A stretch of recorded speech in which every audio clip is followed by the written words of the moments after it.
Wagwan, Wagwan, Wolves nil, Manchester United 1. This is Jamaican Reviews, and we're going to be discussing the talking points of the game. All right, so today's game day 3, and Wolves came out gunning. Manchester United didn't really turn up today. Somehow we managed to get a 1-0 victory, and we have to be honest. It's good if a team can play badly and still find a way to win. But let's get into the game. I believe that Ole Gunnar Solskjaer, firstly, did well to finally start Varane and Sancho. In the middle of the field, the problem still remains in that CDM position, though. And that's where we were really, really inefficient throughout the game. All right, but let's start from back to front. David De Gea had an excellent game. He's getting back to his best, and I think that is because he's now finally feeling like there's a good defense in front of him. Rafael Varane showed how experienced he is. He's easily the best player on the pitch after De Gea today.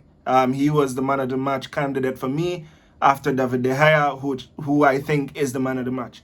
Aaron Wan-Bissaka, I noticed something very different today with Wan-Bissaka. Last season, every time a cross came in from left to right, over to his side where he should be marking the winger coming in, he would have gotten beaten and they scored. Today, he's in the right position. And I think that is because he no longer needs to cover Victor Lindelof and Harry Maguire. He can now play in his own position because Varane is so good in that area. So now it's giving Wan-Bissaka the opportunity to play better. As I said, Varane showed how good he is. He's actually twice the player Harry Maguire is. Harry Maguire made so many mistakes today, but luckily we have Varane now who can cover things up, and I think they will be able to form a partnership based on that. Luke Shaw, average game, not his best game, but not his worst game. In the middle of the field, Pogba was sloppy, and I think Pogba's sloppiness was influenced by the fact that he couldn't settle because Fred was also extremely sloppy on the ball, right? Fred started the pressure on Manchester United from the early parts of the game where we were in attack, and he had a simple pass to play, paid the pass straight to a Wolves player. They countered, and we almost conceded a goal. And that continued throughout the game. There was a ball from the Wolves midfielder that he should have simply controlled, and he technically passed the ball to another Wolves player, another counter-attack that we could have conceded from. But overall, in midfield, Pogba and Fred were not very good today. There was improvements in the second half, but overall, not good enough. Bruno Fernandes also got influenced by that, gave his best, but it wasn't very good. And the front three, Daniel James was not effective. Sancho was also not effective.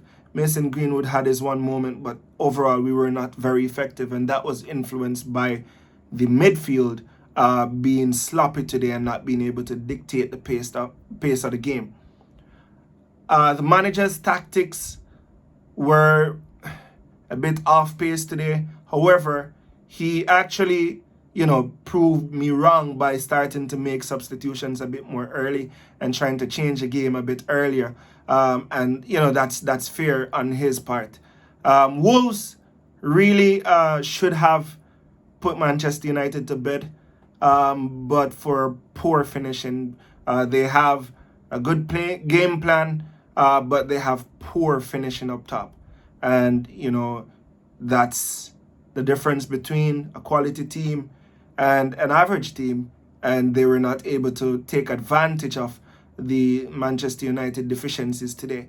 So, game day 3, an important win, third in the table ending the weekend, and we're only 2 points off Tottenham, who we do not expect to be at that position in 6 months.